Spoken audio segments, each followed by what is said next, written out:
Bonjour à tous, merci de nous rejoindre ce soir. Philippe devait commencer à présenter, mais vous avez vu, son image s'est figée pour commencer.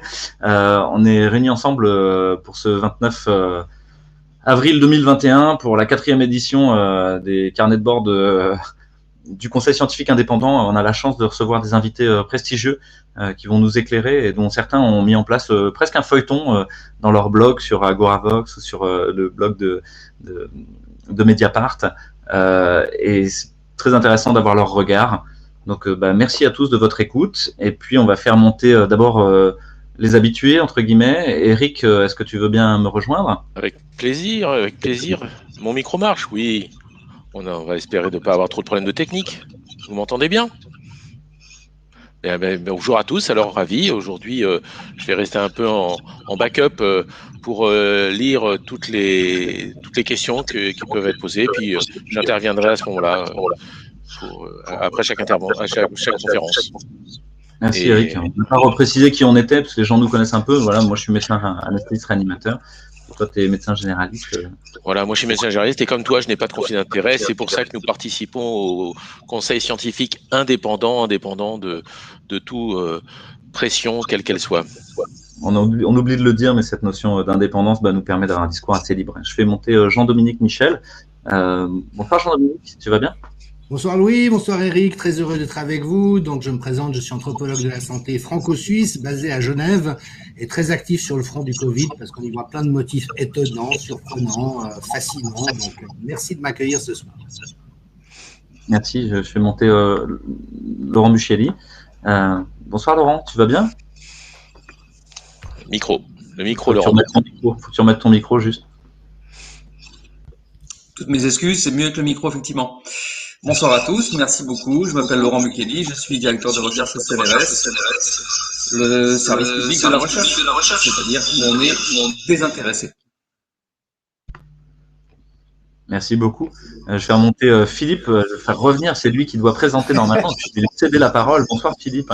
Ça va, tu vas bien ? Oui, bonsoir. On est un petit peu loin à La Réunion et je pense que la censure était peut-être en cause dans cette coupure Internet quand je blague.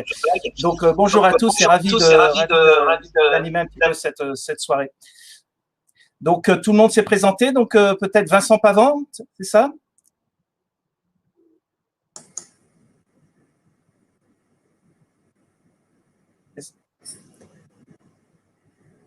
Allô ? Oui. Oui, bonsoir, Vincent Pavant, donc enseignant-chercheur, mathématicien, bien sûr exempt de tout conflit d'intérêt et protégé dans le Code de l'éducation par l'article L141.6 du Code de l'éducation, et je suis avec Hélène Bagnon, voilà. Bonsoir, pharmacien biologiste sans lien d'intérêt non plus. Voilà. Bonsoir. Très bien. Donc, écoutez, ce que je vous propose, c'est que nous allons faire une soirée qui va durer à peu près 1h30, sans trop dépasser, et avec des topos qui vont durer 10-15 minutes, et qui certainement vont être une nouvelle fois nous passionner, avec un temps d'échange ensuite, et puis des échanges entre nous, et puis des échanges entre vous, les internautes, grâce au chat que vous pouvez alimenter. Et grâce donc à Eric Mena, qu'on avait déjà entendu sur les traitements ambulatoires précoces et l'effet de la vaccination sur la mortalité. Bonsoir Eric, et tu seras chargé de la lourde tâche aujourd'hui de faire remonter ces questions. Alors, nous allons commencer, avec Jean-Dominique Michel, qui est anthropologue de la santé et qui va nous proposer je suis sûr, un topo passionnant après ce que tu as fait le 15 avril sur la corruption systémique et non pas systématique dans le domaine de la santé. Et aujourd'hui, tu vas nous parler des mesures de contrainte, origines et conséquences. Merci beaucoup Philippe. En effet, parce qu'il y a un motif, je disais qu'il y avait un certain nombre de motifs passionnants dans cette histoire, et l'un d'entre eux, c'est que à bout d'une année d'épidémie de Covid, on est tous, ou en tout cas la plupart des gens sont convaincus d'un certain nombre de choses, notamment le fait que le masque et le confinement sont nécessaires. Il y a quelque chose presque d'un peu intuitif là-dedans. Le virus, il est porté par des êtres humains, donc si on empêche les êtres humains de se rencontrer, ça prévient la circulation du virus. Puis le masque, ça fait une barrière, donc il y a des choses qui sont tout à fait crédibles. Seulement voilà, c'est complètement faux, ça n'a aucune utilité, et non seulement c'est quelque chose qu'on peut constater à nouveau aujourd'hui, mais c'est quelque chose qui était tout à fait connu avant ça. Et donc, il y a vraiment un ensemble de motifs qui sont tout à fait passionnants et pour lesquels il est important qu'on s'interroge quant à savoir comment ça s'est produit. À la fin de ma dernière présentation, il y a 15 jours, j'avais nommé un certain nombre d'anomalies en termes de santé publique dans la gestion de la crise par rapport à ce qui était contenu dans les plans pandémie, par exemple. Et la première anomalie, c'est précisément ce confinement généralisé de la population en bonne santé. Et je mets au défi qui que ce soit de sortir un plan pandémie qui prévoit ça pour un ensemble de raisons qu'on va développer parce que ça va être le thème principal de ma présentation. Cela dit, l'imposition du port du masque en population générale à des gens en bonne santé, c'est aussi une anomalie complète. Là encore, ça ne figure dans aucune recommandation, bonne pratique ou plan pandémie. On a vu aussi, bien sûr, la dramatique mise en échec du premier rideau de soins des médecins généralistes. C'est vraiment prévu comme étant le premier rideau pour faire face à une épidémie, qui s'est accompagné d'une mise en échec des options de traitement précoce tout à fait sidérantes. Et on a tous vu comment des traitements douteux et toxiques et inefficaces et très coûteux étaient en fait promus par les agences de santé, alors que les options bon marché et a priori efficaces qu'on avait sous la main étaient mises en échec. On n'a absolument pas adressé les questions de prévention et de promotion de la santé. Pourtant, il y a moyen de renforcer son immunité. Et puis enfin, ce tout vaccinal où dès le mois de mars 2020, on nous a expliqué que notre seule chance de salut était le vaccin, alors qu'à notre connaissance, aucune épidémie respiratoire virale n'a jamais été jugulée ou terminée parce qu'on a inventé un vaccin. Donc, il y a beaucoup d'anomalies comme ça.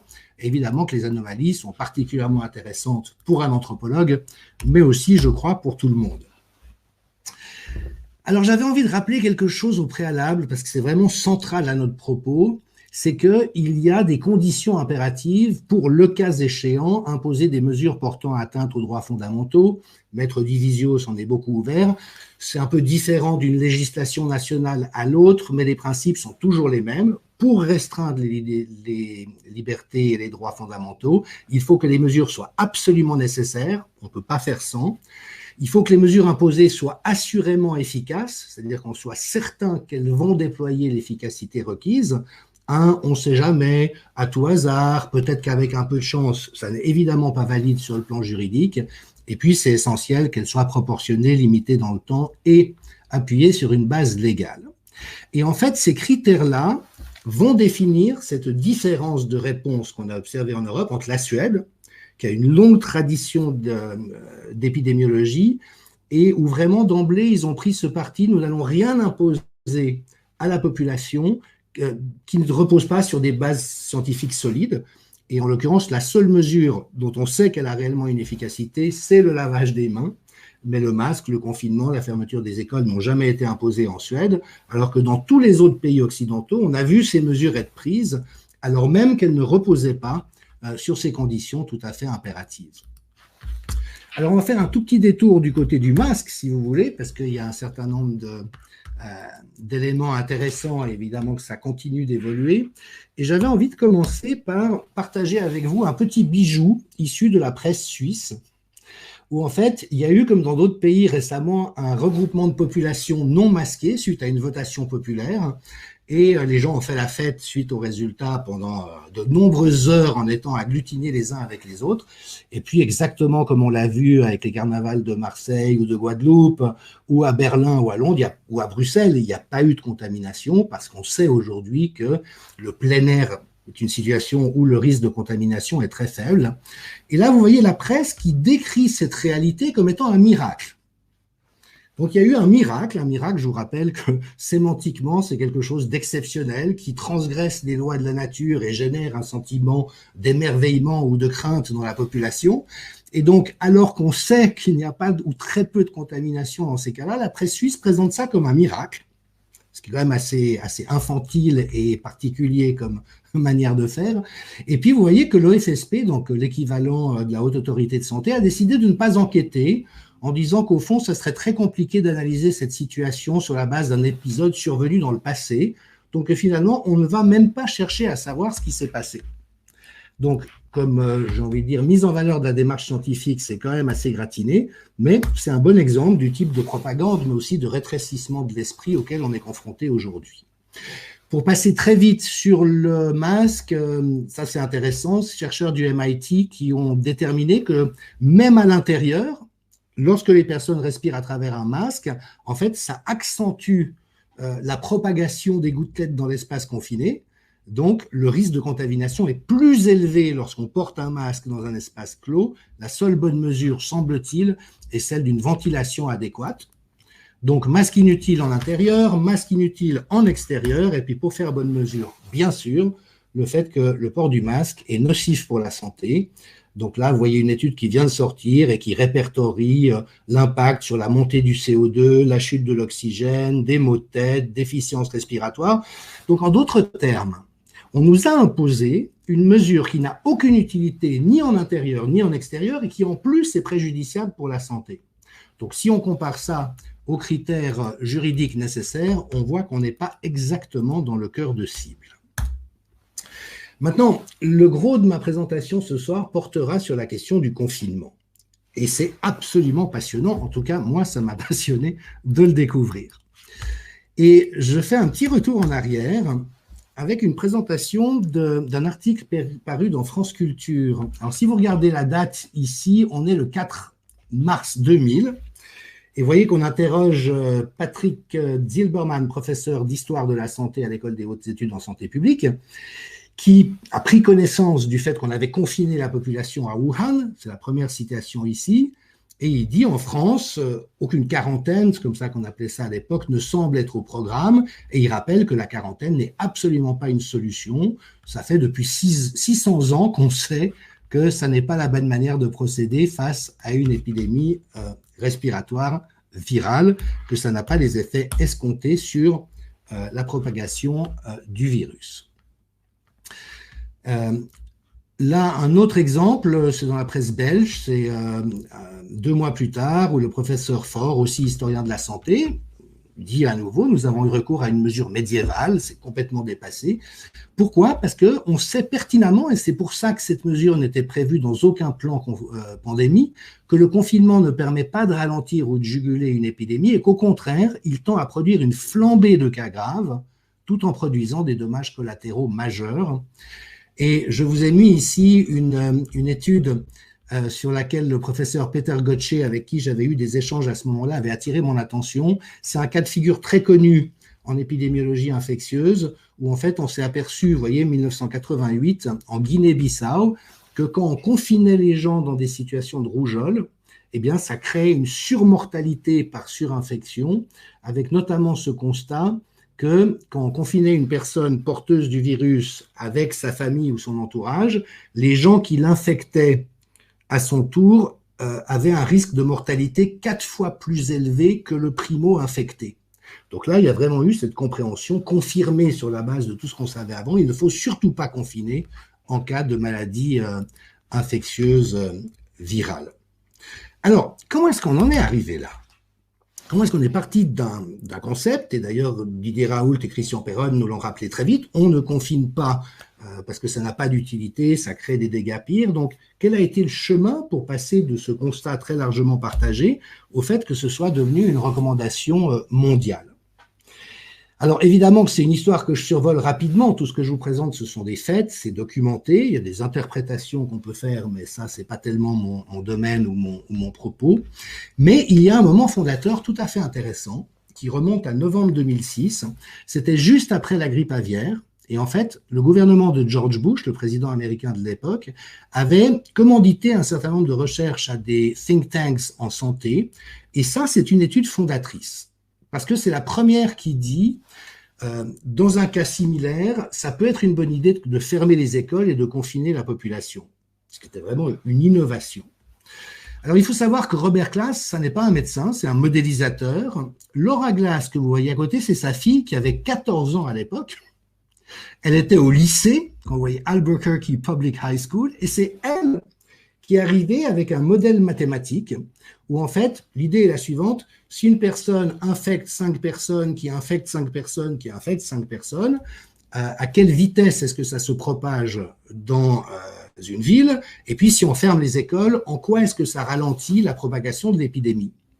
Alors, c'est très amusant parce que aucun des co-auteurs de l'étude n'est infectiologue ou épidémiologue. On a un oncologue, un urgentiste, mais qui ne connaît pas du tout les épidémies, un modélisateur et une gamine de 14 ans qui propose ce modèle, qui est vraiment une innovation. Et puis, ça fait quand même du foin, et notamment, ça fait réagir un des tout grands épidémiologistes, qui est M. Henderson, celui qui a contribué le plus au fait d'éradiquer la variole. Et lui réagit à l'article que je viens de vous présenter en disant « mais ça contredit tout ce qu'on sait être vrai ». Et il insiste, on est en 2006, en disant « il n'existe pas d'observations historiques qui soutiennent le confinement. Les conséquences négatives sont si extrêmes, tout ce que ça provoque comme dégâts, que cette mesure d'atténuation devrait être éliminée de toute considération sérieuse. La restriction des voyages, c'est inefficace. La suppression des manifestations publiques, la fermeture des commerces et des restaurants, c'est complètement inefficace. Donc, c'est une voie à ne absolument pas suivre. Et dans la conclusion, Henderson et ses collègues indiquent le plus clairement possible, l'expérience a montré que les communautés confrontées à des épidémies réagissent mieux et avec moins d'anxiété lorsque le fonctionnement social normal de la communauté est le moins perturbé possible. Donc, réponse suédoise. Et il souligne qu'une gouvernance politique est faite pour rassurer et garantir que les services de soins médicaux nécessaires soient fournis. Et écoutez cette conclusion visionnaire, on est en 2006, si l'un ou l'autre n'est pas optimal, une épidémie gérable peut se transformer en catastrophe. Donc ça, c'est l'état de la science en 2006, c'est évidemment toujours vrai aujourd'hui. Et puis, je vous apprendrai rien, pour tous les gens qui se sont un peu renseignés par eux-mêmes, sur le fait que ça a été confirmé depuis. Donc là, je remets l'étude de Ioannidis Bhattacharya et al. Qui montre qu'il n'y a pas d'avantage significatif avec des mesures restrictives, qu'on peut obtenir les mêmes effets sans passer par là. Et puis, comme on tend encore à faire croire que la science est pour les confinements, sauf quelques dissidents, et vous voyez ici, vous avez les trois fameux épidémiologistes de Stanford, Harvard et Oxford qui ont lancé The Great Barrington Declaration, signé par 42 000 médecins, 14 000 scientifiques, pratiquement 800 000 citoyens, disant il faut absolument pas faire ça. Et puis ici, en bas à droite, c'est le directeur du Centre d'Evidence-Based Medicine d'Oxford et le vice-recteur qui ont aussi pris position en disant mais on a vraiment pris des décisions qui étaient extrêmement mauvaises. Donc vous voyez qu'en fait, contrairement à ce qu'on nous fait croire, tous les connaisseurs sont conscients du fait que ce sont des mesures qui sont dangereuses et inutiles. Par contre, on a une petite caste de gens qui sont les porte-paroles officiels de ce que Laurent Mukiele va développer après, c'est-à-dire la doxa, qui, eux, prétendent l'inverse. Alors, tout ceci soulève évidemment une série de questions passionnantes. Alors, je ne vais pas les épuiser dans le peu de temps qui m'est imparti, mais pour vous la faire au pas de course, il y a un motif extrêmement intéressant qui est que, au fond, cette proposition fausse est restée marginale pendant un certain temps, mais a commencé à avoir du succès auprès des modélisateurs. Et on a vu notamment autour des controverses autour de l'hydroxychloroquine qu'il y a vraiment deux pôles dans la médecine aujourd'hui, pour résumer de manière un peu grossière. Un pôle clinicien où l'essentiel c'est de soigner les gens avec tout ce qu'on a sous la main pour autant que ça leur soit utile. Et puis un pôle méthodologiste, modélisateur, scientiste qui lui dit tant qu'on n'a pas de statistiques et des méthodes evidence-based, ma foi, il faut s'abstenir même de toute démarche d'aide.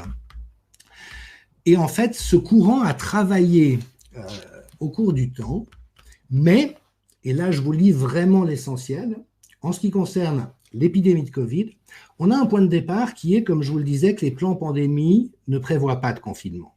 Là, je vous ai mis celui du CDC, qui est donc l'INSERM américain, et vous voyez, 2017 recommande l'isolement volontaire des personnes malades à domicile. On pourrait recommander une mise en quarantaine volontaire. On ne prévoit rien d'autre. Lorsque l'épidémie se déclenche en Chine, le Parti communiste chinois, lui, verrouille 11 millions de personnes, totalement en transgression de toutes les bonnes pratiques. Et là, vous voyez que la première réaction de l'OMS, c'est du verbatim, c'est tenter de contenir une ville de 11 millions d'habitants, c'est une nouveauté scientifique, c'est sans précédent dans l'histoire de la santé publique. Donc, au moins, ils ont l'honnêteté de remarquer que c'est une singularité. Mais là où ça devient problématique, c'est que quelques jours à peine après le début du blocage, donc bien avant qu'on puisse savoir si ça a été utile ou pas, le directeur de l'OMS a ajouté qu'il était personnellement très impressionné et a félicité la Chine pour avoir établi une nouvelle norme en matière de réponse à l'épidémie. C'est-à-dire que le directeur de l'OMS, qui est quelqu'un qui a un passé assez questionnable par ailleurs, lui prend position pour cette transgression des normes, et dans les jours qui suivent, c'est le point 4, le directeur général adjoint de l'OMS affirme et prétend, c'est ce que vous devez faire dans tous les pays, maintenant tout le monde doit copier la réponse de la Chine. Alors évidemment qu'il y a ce réservoir de méthodologues et de scientistes qui sont arrivés aux commandes dans les différents systèmes de santé. Et donc, les points clés que je vous livre en conclusion de mon exposé, c'est que le confinement n'était pas prévu et recommandé, on connaissait son utilité et ses effets destructeurs, les pays ont dévié des plans qu'ils avaient prévus, qui étaient bien construits, et en toute franchise, si on les avait appliqués, on aurait eu beaucoup moins de dégâts que ce qu'on a connu. Les vrais experts n'ont pas été écoutés ou mis sur la touche ou dénigrés ou attaqués. Moi, je reste stupéfait que Christian Perron, qui a présidé la commission des maladies infectieuses de la Haute Autorité de Santé, qui est le monsieur pandémie en France, on le fasse passer pour un charlot. Le confinement a sévèrement endommagé la santé et les conditions de vie de la population. Et ces résultats négatifs qui aujourd'hui sont confirmés par la meilleure science, continuent à ne pas être reconnus par nos gouvernements, n'entraînent pas de correctifs, et donc on continue à faire toujours plus de la même chose, quels que soient les résultats catastrophiques.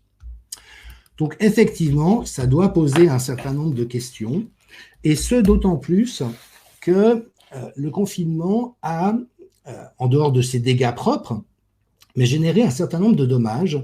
Et là, je partage avec vous, pour terminer, quelque chose que je connais de longue date, vu que je travaille vraiment dans ce champ d'expertise spécialisé, c'est qu'on sait depuis plus de 10 ans qu'en fait, les liens sociaux qu'on entretient avec d'autres personnes sont un des principaux déterminants de la santé. Et dans cette étude de référence parue dans le Public Library of Science en 2010, vous voyez qu'il y a un impact sur le risque de mortalité du simple au double, selon qu'une personne a des liens sociaux diversifiés et abondants. Et évidemment que le confinement, qu'est-ce que ça a fait? Ça a privé tout un chacun de tous les liens sociaux. C'est-à-dire qu'en fait, techniquement, sur la base de ce qu'on sait, ça a doublé le risque de mortalité de la population entière, y compris celles qui n'étaient pas malades ou qui n'étaient pas à risque. Avec une petite pointe qui intéressera les médecins, qui est que dans ce qu'on évoque ici, on s'est aperçu qu'il y avait une interaction entre le système immunitaire et ce réseau social. Et notamment quand on est en déprivation de lien social, il y a des phénomènes inflammatoires qui se déclenchent automatiquement, et notamment, c'est la situation que vous trouvez en bas à gauche de l'écran, avec une libération de cytokines, donc une élévation du taux de cytokines tout à fait marquée. Et on se souviendra que la tempête de cytokines, c'était ce qui faisait le plus peur par rapport aux troubles de la coagulation, comme étant caractéristique des formes graves de Covid. Donc, en d'autres termes, de mon point de vue d'expert en santé publique, on a généré des conditions dont non seulement on savait qu'elles étaient inutiles et dommageables, mais qui, en plus, ont prédisposé physiologiquement l'ensemble de la population à développer des formes graves de maladies.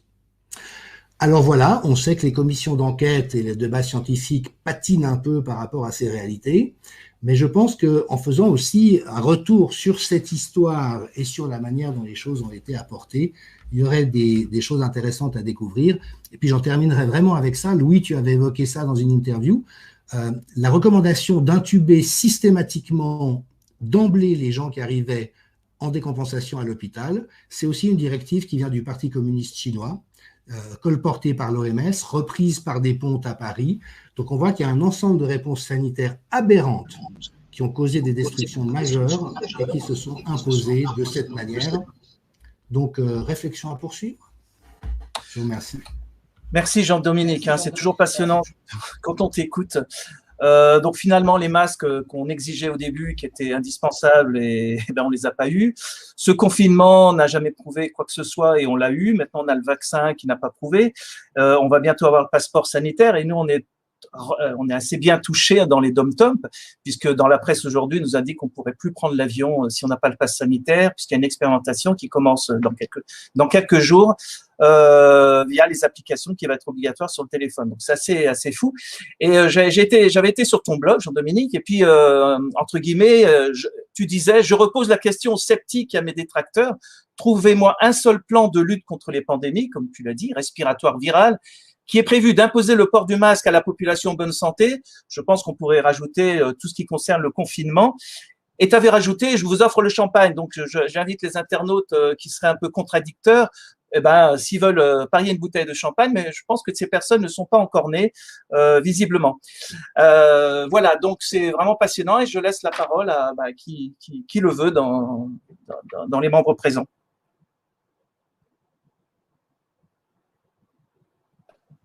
Alors, si personne ne la prend, moi, je vais vous faire quelques petits commentaires des internautes, parce que évidemment, cette conférence a été largement appréciée. D'ailleurs, pour se passer un peu de pommade, ça fait du bien aussi.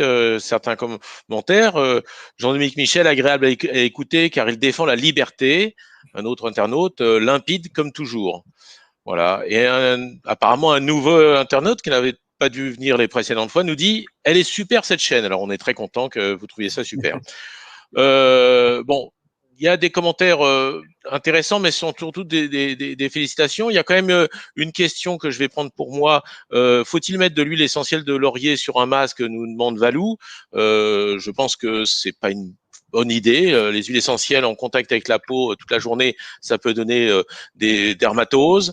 On a vu que si le masque n'est pas très efficace, c'est pas très intéressant de rajouter des huiles essentielles dessus. Alors peut-être que si vous êtes fragile et si vous prenez le métro ou le bus dans des foules très serrées, peut-être que rajouter du Ravinsara ou du laurier sur le masque pendant 1 heure, mais il faudrait enlever le masque et changer de masque dès qu'on arrive au bureau, par exemple. Donc, je suis pas sûr que ce soit une bonne idée. Nous en parlerons certainement plus tard, mais il y a plusieurs questions sur l'Inde et la situation, mais on va attendre les prochaines conférences. Et puis, Christine nous dit une chose très intéressante sur le masque et qui est, je crois, très importante, qu'il y a un problème de pollution aussi avec ces masques qu'on trouve un peu partout maintenant. Que va-t-on faire de ces milliards de masques qui sont jetés et je crois que c'est un vrai problème écologique que peu de gens prennent en compte aujourd'hui. Et pour finir, un autre internaute nous dit une chose importante et qui rejoint ce que vient de dire Jean-Dominique. Confinement, masque, c'est pas forcément essentiel. L'important serait qu'on renforce l'immunité notre immunité, l'immunité des gens, et ça sera d'ailleurs un des sujets de jeudi prochain. Merci Eric. Est-ce qu'il y a un autre commentaire, Louis? Ouais, juste un commentaire. Il y a quelque chose qui apparaît quand même au travers de toutes ces mesures, c'est une incompréhension peut-être des mécanismes de transmission de la maladie, de la contagiosité. Alors c'est un champ scientifique qui est très important et qui nécessite d'être éclairé. Je crois qu'on a l'apport de Semmelweis depuis très longtemps sur les maladies infectieuses, qui a révolutionné les choses par le lavage des mains simplement. Je crois que si là on bat en brèche certaines mesures, il faut aussi donner et proposer autre chose, parce qu'on vous enlève pas une bouée de sauvetage pour vous laisser couler, on vous donne aussi autre chose. C'est que le lavage des mains me semble vraiment important dans cette histoire. Le professeur Raoult l'a souligné à très nombreuses reprises.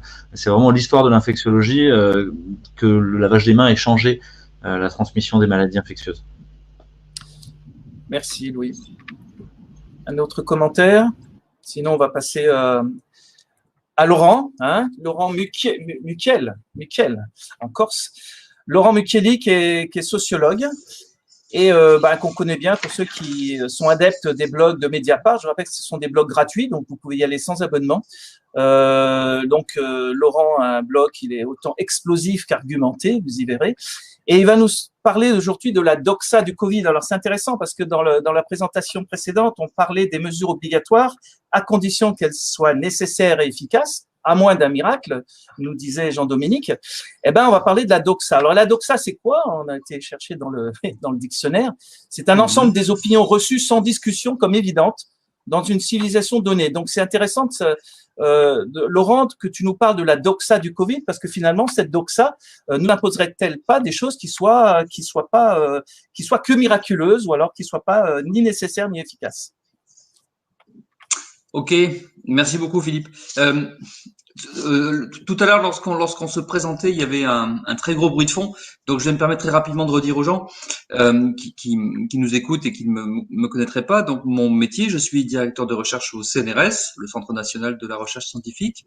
Donc, fonctionnaire d'État, ce que j'appellerais volontiers le service public de la recherche.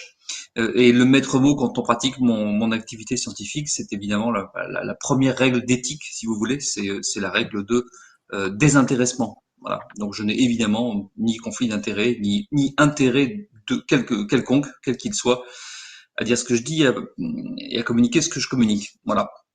Je voudrais ensuite vous remercier, à Réinfo Covid et sur cette chaîne et pour ce que vous faites. C'est une action militante que je trouve fondamentale. Et militant, c'est pas un gros mot du tout. Au contraire, c'est tout simplement une autre façon de dire une action citoyenne, hein, une action où on exerce sa citoyenneté. Voilà, la citoyenneté, c'est pas de rester assis sur son canapé en regardant la télévision. Voilà, ça c'est autre chose, voilà, mais c'est pas la citoyenneté, certainement pas. Alors, on n'est pas forcément d'accord sur tout ce qu'on raconte, ce qu'on entend les uns les autres, mais au moins on peut en discuter et faire connaître ces formes d'action collective. Donc la vôtre. La mienne aussi, à laquelle vous avez fait allusion tout à l'heure, Louis aussi, merci beaucoup, sur le blog de Mediapart auquel chacun peut se référer et où vous trouverez surtout des choses que je ne vais que grossièrement et extrêmement partiellement évoquer. Donc il suffit de taper sur n'importe quel moteur de recherche, Mediapart, blog, Mukeli, et bon, vous tomberez là. C'est une action collective, hein, faut le savoir. C'est pas qu'une histoire d'individus, pas du tout. Loin de là. Je publie depuis le mois de mars 2020 ce qui est devenu une série. J'appelle ça des épisodes où j'essaie de comprendre tout simplement ce qui se passe, comme beaucoup d'autres, et où nous aujourd'hui essayons de comprendre, puisque très rapidement c'est devenu une entreprise collective. J'ai publié à ce jour 50 épisodes et 25 collègues chercheurs, enseignants-chercheurs, universitaires, CNRS, INSERM, etc. Alors c'est difficile, je viens petit à petit sur le fond du propos, vous l'avez compris. C'est difficile de faire ça. Nous heurtons les uns les autres, hein, dans nos actions collectives. Nous heurtons parfois de véritables censures, hein, tout simplement, de diverses formes. Plus souvent encore à des formes de mépris, de silence, ou au contraire d'attaque. Et ce qui caractérise ces attaques, c'est qu'elles sont elle cherche pas à discuter des idées qui sont présentées, mais elle cherche à discréditer en réalité ces idées, principalement en essayant de discréditer les personnes qui portent ces idées. Voilà. Et je trouve que c'est intéressant sociologiquement cette caractéristique au fond du fonctionnement du débat public actuel, c'est-à-dire qu'au fond, à l'heure de la science, on ne parle que de ça, à l'heure d'Internet, à l'heure de l'open data, bref, des technologies incroyables et les plus poussées qui soient, donc au fond de ce qui pourrait paraître une espèce de rationalité hyper objective, etc. En réalité, à l'heure de tout ça, nous fonctionnons plus que jamais, ou en tout cas comme d'habitude, principalement en réalité avec nos émotions. C'est tout à fait fascinant d'observer ça. Il s'agisse de l'émotion de la peur qui joue évidemment un très grand rôle dans beaucoup de choses, beaucoup de relations qui se passent, mais l'émotion que sont aussi, en tout cas deux émotions sociales typiques, hein, qui sont les phénomènes d'amour ou de haine des personnes, ou bien d'amour ou de haine des idéologies, hein, c'est-à-dire des idées qui ont le plus d'ampleur, le plus de profondeur, que ce soit des idéologies politiques, religieuses, bon, etc.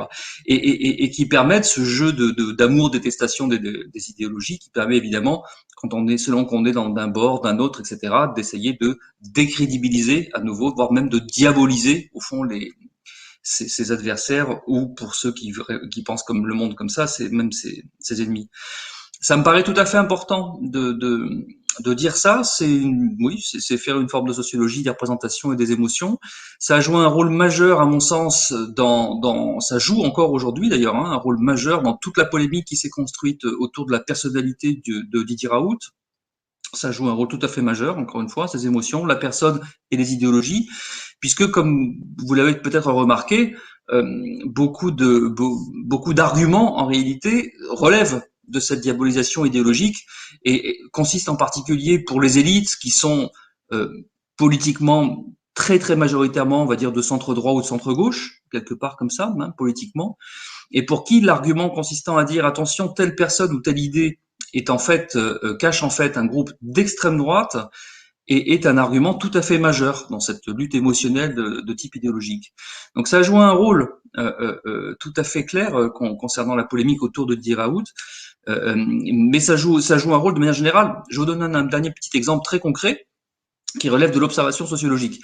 Parmi les actions collectives qu'on voit fleurir ces derniers mois, il y a celles que vous avez forcément déjà rencontrées, ces groupes qu'on appelle les masques blancs. Et donc on a vu dans plusieurs villes européennes développer des formes d'action qui sont en même temps artistiques, qui consistent en des défilés, des gens. Bon, bref, vous voyez de quoi il s'agit. Sinon, les gens qui nous écoutent, là aussi, chercheront rapidement sur Internet et trouveront. Eh bien, c'est tout à fait frappant quand on lit les articles de presse, les rares articles qui sont consacrés à ça, puisqu'en réalité, il y a évidemment beaucoup de choses qui se passent dans la société qui ne sont pas relayées ou très très peu par les médias lorsqu'elles sont des actions de type un peu contestatrice. Et celle-ci en est une. Et dans les rares articles qui en parlent, on trouve très rapidement cet argument que on soupçonne derrière des groupes, des activistes d'extrême droite. Ben, moi, je veux dire une chose très simple, c'est que j'invite toutes les personnes qui prétendent parler de ça comme d'autres choses, mais en l'occurrence prétendent parler de ça, à aller vérifier dans la réalité, dans la vraie vie, la vraie vie n'étant pas de copier-coller et de regarder son ordinateur. La vraie vie, c'est ce qui se passe dans la rue, dans les maisons, ouais, c'est ça la vraie vie, c'est pas l'ordinateur. Moi, je l'ai faite dans la ville où je réside actuellement. Depuis 2-3 semaines, je me suis rapproché de ce groupe local qui existe et qui fait des manifestations dans la rue, et je suis allé les rencontrer, discuter, interviewer, etc. Et je me suis aperçu que la quasi-totalité des membres de ce groupe dans une ville moyenne, on va dire, pour ne pas nommer les personnes ou les lieux, la quasi-totalité des membres de ce groupe ne sont absolument pas des militants d'extrême droite, ce sont des militants écologistes, plus ou moins radicaux. Voilà. Donc, pas du tout ce qui est renvoyé comme forme. Voilà. Je veux dire ça, c'est déjà faire un peu de sociologie, en réalité, que d'essayer d'analyser la façon dont est structuré le débat public sur la crise sanitaire que nous vivons depuis plus d'un an maintenant, depuis plus de 14 mois maintenant. Alors, j'ai tenté, entre autres choses, d'essayer de comprendre comment fonctionnait ce débat public pour qu'on puisse en arriver à de tels phénomènes. Et au-delà de ça, au-delà des polémiques sur les idées ou les idéologies ou les personnes, j'ai essayé de comprendre un petit peu la façon dont était structuré globalement l'ensemble de ce débat public, entendu comme le champ, l'espace essentiellement politico-médiatique en réalité, et concrètement, qu'est-ce qui se passe lorsque les gens allument leur téléviseur, branchent leur radio ou tapotent sur Internet, qu'est-ce qu'ils ont le plus de chances d'entendre ou de lire. Voilà. Donc quand on essaie d'analyser ça, on est rapidement frappé par l'importance, la structuration, la puissance de ce que j'appelle là effectivement doxa du Covid, ce qui n'est pas du tout une invention personnelle quelconque. Ça reprend une expression devenue classique en sociologie, notamment du fait des travaux de Pierre Bourdieu. La doxa, c'est quoi? C'est le discours dominant, c'est plus précisément le discours des dominants. C'est le discours de l'élite dominante à un moment donné, effectivement. Et la définition que vous donniez tout à l'heure en introduction était très bonne et disait très bien ça. La dimension sociologique de la définition, c'est le discours des élites, ceux qui s'affirment comme les élites et qui justifient dans les démocraties occidentales au XXIe siècle, qui justifient leur position d'élite par un discours que Bourdieu appelait une socio-odyssée, qui consiste au fond à les mettre en valeur et à les présenter comme seuls capables de faire cela, c'est-à-dire comme les détenteurs de la compétence au fond. Il faut bien justifier le fait qu'on est une élite. Lorsqu'on était roi, on disait que c'était de droit divin ou que c'était de légitime hérédité. Aujourd'hui, dans les démocraties occidentales, évidemment, la légitimité doit se conquérir non seulement dans le suffrage universel, mais aussi dans l'idée que on est légitime à le faire, qu'on connaît, qu'on sait mieux, qu'on va faire pour, etc. A fortiori, dans un État comme la France, très jacobin, hein, et où on continue à croire à ce qui est une plaisanterie dans d'autres pays, hein, à savoir l'idée qu'on met quatre personnes dans un bureau à Paris, 2 élus, 2 techniciens, et qu'ils vont décider pour le lendemain matin ce qui va se passer dans la France entière, et que c'est normal, c'est comme ça parce que eux savent. Voilà. Ce qui fait sourire évidemment dans d'autres pays qui n'ont pas la même histoire politique. Donc j'ai essayé de comprendre qu'est-ce qui se passait dans d'autres pays. J'ai construit ça autour de cette idée de la doxa du Covid, et ça consiste à dire au fond les choses suivantes. D'abord, c'est essayer de comprendre comment fonctionne ce qu'on peut appeler des processus de normalisation éditoriale, au fond, hein, dans la production des discours, dans le débat public. Comment fonctionnent les stratégies de conquête du monopole de l'information légitime, pour reprendre encore une fois une expression de Pierre Bourdieu. Et quel est ce discours qui est présenté comme la seule chose qu'il est légitime, crédible, normal, autorisé, bien, correct, etc., de penser. Donc, qu'est-ce qui caractérise ce discours? Et ensuite, qui sont les principaux acteurs qui supportent ce discours et les éventuels liens qu'ils ont les uns les autres, formant éventuellement des convergences, des ententes, des réseaux, etc. Alors d'abord, caractériser ce qui constitue le message fondamental, hein, dominant dans le discours donc de la doxa des élites. C'est un message qu'on peut, s'il faut le simplifier à l'extrême, résumer en 4 points, à mon sens, tout à fait fondamentaux, autour desquels s'articule toute une série de sous-arguments, éventuellement, évidemment, comme chacun a pu le constater, des arguments changeants, hein, adaptés, voire contradictoires d'un moment à l'autre, selon la bonne image qu'il faut toujours donner pour paraître maîtriser la situation. Donc les 4, à mon sens, arguments fondamentaux qui structurent ce discours. Le premier, ça consiste à dire que nous sommes confrontés à une pandémie qui constitue au fond une menace pour l'humanité tout entière. Que ce soit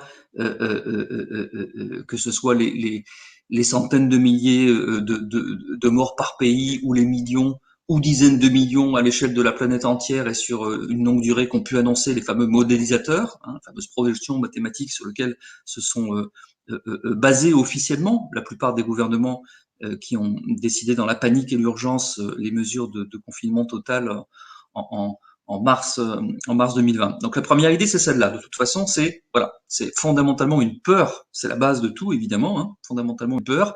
Nous serions confrontés à une menace absolument incroyable, apocalyptique, comparable à la peste du Moyen Âge, la grippe espagnole de la fin et de l'immédiate après Première Guerre mondiale, etc. Ce qui est faux, hein, mais c'est ce qui est annoncé dès le début et qui est rappelé en permanence. On a encore vu il y a une quinzaine de jours, en tout cas en France, j'ai pas commencé au moins d'autres pays où je sais où c'est pareil, les autres je ne sais pas. Mais donc je suppose que ça se passe également dans d'autres pays, mais on a bien vu en France comment il y a encore une quinzaine de jours, l'annonce ou une dizaine de jours, hein, l'annonce du cap des 100 000 morts Covid est mis en avant. Les 6 chiffres suffisent d'ailleurs, hein, suffisent à dire la peur. Tout le reste n'est que du commentaire, du blabla construit autour fondamentalement du chiffre, hein, qui lui seul est censé produire un effet effrayant. Hein, ensuite, on commente. Donc, tout est basé là-dessus, c'est la première chose.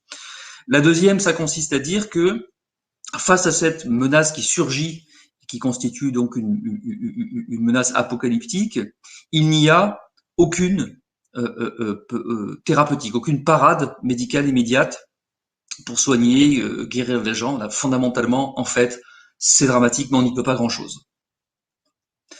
Je reviens pas sur tout ce qui a été dit et très bien par d'autres sur la question du traitement précoce. J'ai moi-même publié beaucoup, et puis d'autres médecins, chercheurs là-dessus, c'est tout à fait central. Ça découle, ça fait partie, c'est le deuxième élément de ce discours. Le troisième élément structurant consiste à dire que s'il n'y a pas de parade thérapeutique, alors par conséquent, il ne peut y avoir que comme parade que des interventions non médicales, non pharmaceutiques, comme on dirait en traduisant l'anglais, hein, donc des politiques sociales. La première étant le confinement général des populations, avec tous les degrés, hein, qu'on connaît, confinement, couvre-feu, à telle ou telle heure, tel ou tel jour, et que sais-je, hein, avec une infinie variété. On a vu comment le gouvernement français était capable d'inventer des espèces de variations bureaucratiques au fond, hein, sur la même idée, qui pourrait aller encore plus loin d'ailleurs. Hein. Imaginons même que j'imagine que certains y ont déjà pensé d'ailleurs. Hein, voilà, imaginez que selon les départements, on n'aurait pas les mêmes et que le couvre-feu sera à telle heure dans un, telle heure dans l'autre. Voilà, on peut imaginer la folie bureaucratique dont on voit quand même de temps en temps quelques manifestations. Quoi qu'il en soit, donc, seule chose possible à faire, des mesures en réalité politiques et sociales et pas médicales, donc confiner, faire des couvre-feux ou porter le masque en extérieur. Hein, c'est quelque chose qui a l'air d'une recommandation médicale, mais qui n'en est pas une. Jean-Dominique Michel l'a très bien rappelé tout à l'heure. C'est une plaisanterie, hein, d'un point de vue médical. Enfin, dire aux gens que quand ils marchent dans la rue, quand ils courent, machin, quand ils marchent sur la plage, quand ils sont, bref, qu'il faut mettre un masque, ça n'a pas de sens en réalité.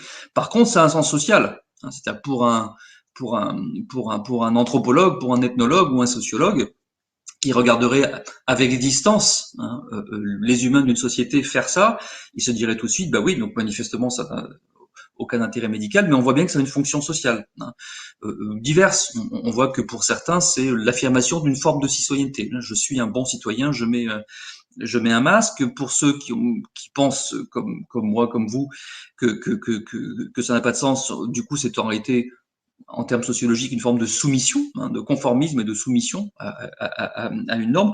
On voit bien pour certains, les gens qui sont les plus apeurés, au fond, que c'est presque une sorte de talisman, on pourrait dire, hein, au sens classique, hein, de l'anthropologie, hein, un objet doté de pouvoir magique, en l'occurrence du pouvoir magique de vous protéger. Donc ça, c'était le troisième élément. Et le quatrième élément, c'est la fin de l'histoire, au fond, hein, selon cette vision du monde, consistant à dire il ne peut y avoir d'issue à tout cela, de délivrance finale, que par une vaccination générale. Voilà la structure, à mon sens, telle que j'en suis aujourd'hui, en tout cas de ma réflexion, la structure fondamentale de la doxa. Hein. Donc, je répète, pour résumer, une menace sur l'humanité entière, apocalyptique, dramatique, etc., inédite, complet. 2, une absence de toute parade, on ne peut rien faire, ou tout ce qu'on croyait ne marche pas, ou si tant est qu'on soit, allez voir. Donc 2, on ne peut rien faire. 3, la seule chose à faire, c'est par conséquent de tous s'enfermer chez soi. Et 4, nous ne pourrons sortir, au fond, hein, du lit sous lequel nous sommes cachés, que le jour où le vaccin, enfin, nous délivrera. On a presque envie de dire Alléluia, parce qu'il y a évidemment quelque chose une forme de récit, hein, qui n'est pas sans avoir une certaine dimension quasi religieuse là-dedans. Alors, la question qu'on se pose ensuite, c'est évidemment comment ce discours peut-il être à ce point dominant, structurant? Comment parvient-il à s'imposer comme la seule façon légitime de penser ce qui nous arrive? Voilà, de comprendre le monde dans lequel nous sommes et la crise dans laquelle nous sommes plongés. Comment se fait-il que ce soit la seule façon légitime de penser et que donc toutes les tentatives autres soient systématiquement décrédibilisées, hein, contestées, rejetées, méprisées, etc., agressées, bon, et rejetées globalement dans la nébuleuse du complotisme, une espèce de magma tout à fait indéfini, où les pires, les plus, voilà, tout ce qui peut être dévalorisé comme stupide, idiot, bon, voilà. Alors, de fait, il me semble que de même qu'il y a 4, j'ai pas fait exprès, hein, j'ai pas de fixation sur le chiffre 4, de même qu'il y a 4, à mon sens, facteurs structurants du discours, il y a également 4 ensembles d'acteurs qui concourent à la production et à la domination de ce discours, qui sont pas forcément des acteurs totalement articulés et cohérents entre eux, mais qui ont des alliances de faits, des articulations de faits, voire dans certains cas, hein, une série de liens, par exemple financiers, mais pas que. Ces 4 acteurs sont, à mon sens, les suivants. Le premier, c'est le tandem, désormais indissociable, que forme l'Organisation mondiale de la santé, l'OMS, et la fondation Bill et Melinda Gates. La première fois que j'ai entendu quelqu'un suggérer ça, c'était donc il y a plus d'1 an, je me suis dit, tiens, ça c'est vraiment un truc de complotiste typique, quoi. Tu vas croire qu'il y a un grand Manitou derrière, Bill Gates qui a tout arrangé, machin.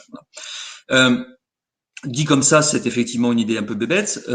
Par contre, c'est une question qui méritait tout à fait d'être prise au sérieux, et chacun pourra faire ce que moi j'ai fait, qui est très simple, hein, et qui pour le coup se fait assis sur son canapé devant son ordinateur, hein, juste en en prenant un peu de temps et en posant quelques questions. En l'occurrence, tout simplement en allant regarder qui sont les financeurs de l'Organisation mondiale de la santé. Et moi, j'en étais resté à l'idée que j'avais il y a déjà de nombreuses années, consistant à penser que c'était les États, les principaux États les plus riches, en fonction de leur richesse ou de leur mode politique, qui contribuaient au budget d'une organisation internationale mise en place dans l'intérêt de tous, comme il y a d'autres organisations internationales, l'ONU, etc. Oui, c'était certainement ce qui était vrai lorsque je faisais mes études à l'université, mais ça fait quand même quelques années déjà que ce n'est plus vrai. Et quand on regarde les choses de près, on s'aperçoit que la fondation Bill Gates et les autres fondations dont elle est le principal financeur, par exemple l'Alliance pour la vaccination mondiale, sont en réalité, ces toutes dernières années, devenus le premier financeur de l'OMS. Ce sont des choses que nous ne pouvons pas ne pas penser. D'abord ne pas savoir et ensuite ne pas penser. Voilà. Ça n'est pas insignifiant, ça a forcément des conséquences. Donc ça, c'est la première chose. Il y a quelque chose là qu'il nous faut interroger. Il y a un premier type d'acteur qui a évidemment beaucoup diffusé, propagé la vision du monde, la doxa, que nous avons décrite précédemment. Ensuite, il y a un second ensemble d'acteurs qui sont les exécutifs des pays occidentaux, les gouvernements actuels des pays occidentaux, gouvernements multiples libéraux avec des degrés divers, et qui ont réagi dans un processus de grande imitation mutuelle. La raison principale pour laquelle la France confine je sais plus, le 17 mars 2020, je crois, de mémoire, c'est bien sûr de la panique, c'est bien sûr des formes d'incompétence, de l'ignorance de tout ce qui avait été déjà prévu, etc. Mais c'est aussi beaucoup des processus d'imitation, en fait, des autres pays. L'Espagne confine, l'Italie confine, et quelques jours après la France, tout le monde embrayant sur ce qu'on pensait être le modèle chinois. C'en est un, mais c'est pas le seul en Chine même. Donc il y a une latitude des gouvernements et les acteurs que sont ces gouvernements qui par ailleurs très rapidement sont confrontés aussi à des enjeux qui sont les leurs, leurs enjeux électoraux, le fait que plus le temps passe et plus évidemment il devient difficile de reconnaître des erreurs fondamentales. On veut fondamentalement se justifier, dire qu'on avait bien raison, qu'on a raison de faire ce qu'on fait et qu'on a bien raison de continuer à le faire. Donc il y a là des logiques proprement politiques. Il y a un troisième ensemble d'acteurs qui sont les médias dans leur grande diversité, les médias traditionnels, entendons l'ensemble des entreprises qui salarient les journalistes en télévision, en radio ou en presse écrite et Internet, qui sont par ailleurs un secteur de la société, on va dire comme ça, qui est en crise de confiance, en crise économique d'une part, et en crise de confiance vis-à-vis de la population très importante depuis de nombreuses années. Toutes les enquêtes d'opinion montrent la crédibilité de plus en plus minoritaire qui est accordée. Et pour ces entreprises qui sont donc à la fois en grande difficulté économique et en grande difficulté de reconnaissance et de crédibilité dans l'opinion, il y a évidemment un enjeu tout à fait majeur à, au fond, essayer d'avoir le plus possible l'exclusivité de la diffusion de l'information légitime sur cette crise sanitaire. C'est presque une question de survie, je dirais pour beaucoup. Et ça joue un rôle évidemment tout à fait fondamental. Et ce à quoi on assiste, à mon sens, est l'apogée d'une crise qu'il va falloir débriefer au fond après, mais qui va forcément laisser des traces très profondes, parce que le fait que les journalistes se soient au fond eux-mêmes tous alignés sur cette doxa, voire même se soient mués en protecteurs, en gardiens, en chien de garde, dirait Serge Halimi, directeur du Monde diplomatique, c'est tout à fait frappant. Le fait qu'on abandonne la neutralité, qu'on ne cherche pas à organiser la discussion contradictoire, etc. C'est tout à fait étonnant et dramatique ce qui est en train de se passer. Je pense que dans les années qui viennent, ça va provoquer quand même quelques crises importantes. Et puis le quatrième acteur qu'on a vu surgir et prendre un rôle très important dans cette crise, et ça caractérise aussi notre 21e siècle, l'évolution de nos sociétés actuelles, ce sont au fond les géants du numérique, les Google, les Facebook et autres, qui soient américains, qui soient chinois aussi, si on décline par ailleurs toutes les applications qui constituent le cœur de la vie numérique pour de plus en plus de personnes parmi nous, dès la préadolescence au fond et tout au long de l'âge adulte. jusqu'à un certain âge, ces géants du numérique dont on voit qu'ils contrôlent de plus en plus, d'abord les réseaux sociaux, hein, autour desquels se sont affirmés des géants comme Facebook ou Twitter, les réseaux sociaux, mais même aussi de plus en plus, ils prennent du contrôle dans les médias traditionnels, hein, du contrôle bien sûr principalement financier, hein, et on voit que ces géants du numérique, par ailleurs, sont parmi les grands gagnants, hein, économiques de la crise que nous traversons, et qu'ils en ont profité pour accroître considérablement leur emprise, non seulement sur la vie numérique, mais donc plus largement encore aussi dans leurs associations aux médias traditionnels, par le biais en particulier des profits publicitaires. Voilà. Bon, j'ai pas le temps, bien sûr, de détailler tout ça. Ça peut paraître un peu abrupt, je m'en excuse. C'est une invitation à la lecture que je voulais faire pour vos auditeurs, hein, en faisant état de l'avancée provisoire d'une tentative pour comprendre un petit peu ce qui nous arrive, en mettant en distance aussi bien les formes de propagande, au fond, que constitue la doxa, que ce que sont les vraies formes de complotisme, hein. Et le complotisme, je rappelle, c'est pas le fait simplement de contester la doxa, ça s'appelle simplement l'esprit critique. Le complotisme, c'est autre chose. Le complotisme, c'est le recours à d'autres formes d'eschatologie, de religion, d'idéologie, qui consiste à dire tout ce qui se passe en fait est le produit d'un projet défini par avant dans un monde caché par des gens, hein, qui ont le vrai pouvoir. Autrefois, on disait le pouvoir magique. Hein, aujourd'hui, ce serait d'autres formes de pouvoir, mais qui tapis dans l'ombre depuis des années, projettent un tas de choses.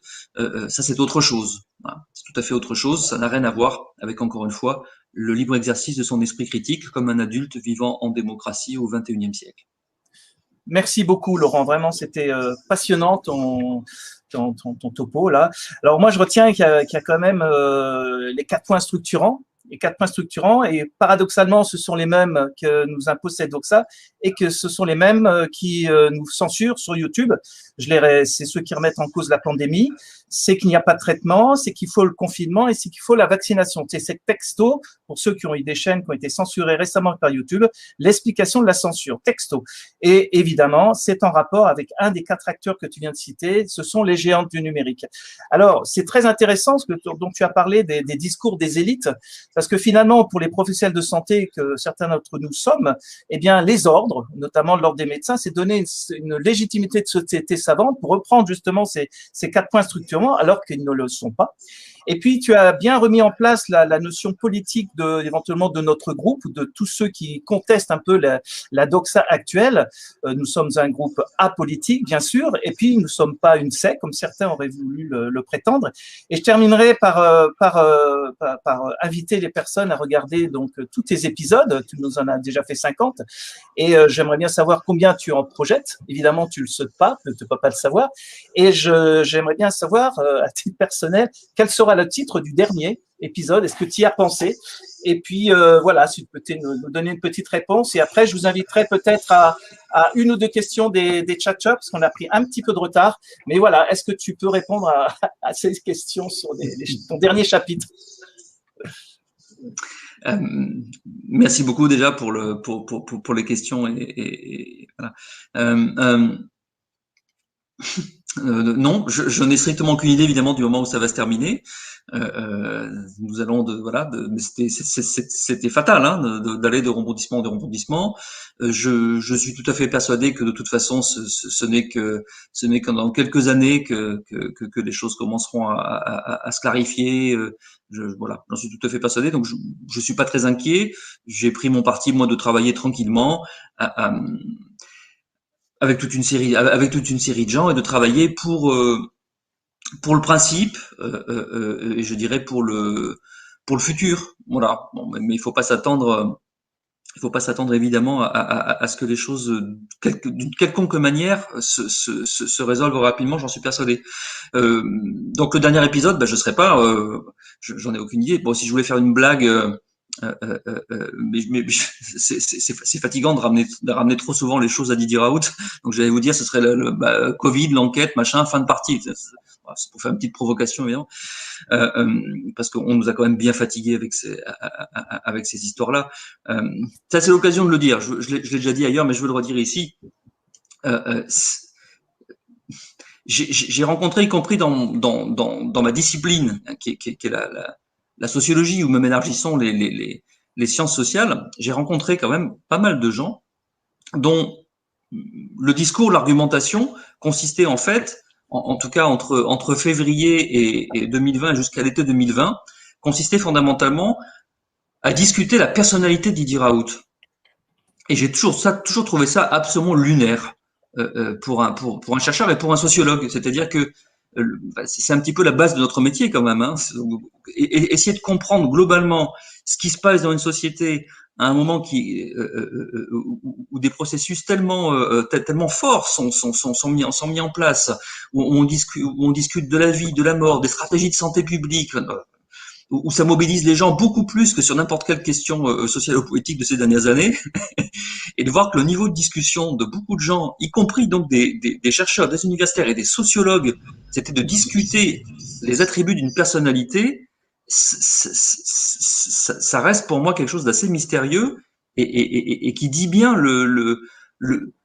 comment dire, qui dit bien à quel point ce sont des rationalités émotionnelles qui structurent le débat public et pas autre chose. Parce que sinon, pour un sociologue débutant, je veux dire, de première année, c'est quand même une erreur de base. C'est pas comme ça qu'on réfléchit, quoi. En aucun cas. Voilà. Alors, merci Laurent. On va poursuivre parce que on boit tes paroles, mais malheureusement, le temps passe. Voilà, on attend impatiemment ton dernier numéro qui pourrait peut-être s'appeler Échecs et maths, en espérant que ce soit pas pâtes. Et puis, ce que je vous propose, une petite question peut-être de nos internautes via Eric. Écoute, si tu veux, avec plaisir. Oui, mon micro est enclenché. Donc, beaucoup de commentaires très sympathiques. Celui que j'ai retenu de Marie-Annick, quel plaisir et quel régal de vos rencontres pleines de bon sens, d'écoute empathique, de bienveillance, de respect mutuel. Alors, une autre internaute dit « J'aimerais bien une conférence sur la démocratie, car on ne sait plus vraiment ce que ça signifie. » J'ai trouvé ça à la fois triste et intéressant. Evelyne nous dit « Je n'arrive plus à parler à mon entourage car trop pollué par les médias, que faire ?» Et donc un autre internaute dit « Comment s'en sortir face à la puissance de la doxa? Comment reconquérir l'espace médiatique ?» Cette question est tellement large, je ne sais pas si on peut y répondre ce soir, mais une autre internaute dit « Nous pouvons tout stopper en nous unissant. » Je ne sais pas si Laurent ou d'autres veulent rebondir sur cette question, mais cette notion d'espace médiatique et d'endoctrinement permanent par les informations actuelles pose des vrais problèmes, je pense, et vont dans le sens de ce que dit Laurent. On n'est pas prêt de se sortir de cette situation. Alors, ce que je vous propose, c'est peut-être de répondre à cela à la fin du débat. Il y a simplement une petite question d'Hélène Baoun qui se propose. Hélène. Oui, voilà, je voulais juste rajouter par rapport aux internautes ce que vient de dire Eric, et par rapport à ce qu'a dit Laurent, il a parlé de 4 acteurs, mais quand même, il faudrait pas oublier un 5e, qui est la population générale, et comment elle va réagir aux conséquences économiques de toutes ces mesures. Voilà. On existe quand même, la population générale existe, il n'y a pas que ces 4 acteurs qui sont en haut, nous on est en bas, et c'est ça qui va faire changer la chose et qui va accélérer la résolution de cette crise. Je pense. Voilà. C'est là-dessus qu'il faut compter. Voilà, merci beaucoup Hélène. Ce que je vous propose, c'est de continuer. Alors, on va continuer avec Vincent Pavant. Bon, on a parlé de M. Raoult, on pourrait l'appeler M. Raoult des mathématiques. Faut rappeler que Vincent avait proposé le 9 septembre de faire retirer, proposer à ses étudiants de retirer le masque, et ça a été, oh là là, un dilemme pour la faculté d'Aix-Marseille, puisque depuis, il est mis à pied, au moins pour 2 mois. Voilà, donc voilà, c'est un peu notre Raoult des mathématiques. Et tu vas nous parler des confinements qui auraient accéléré la propagation de l'épidémie.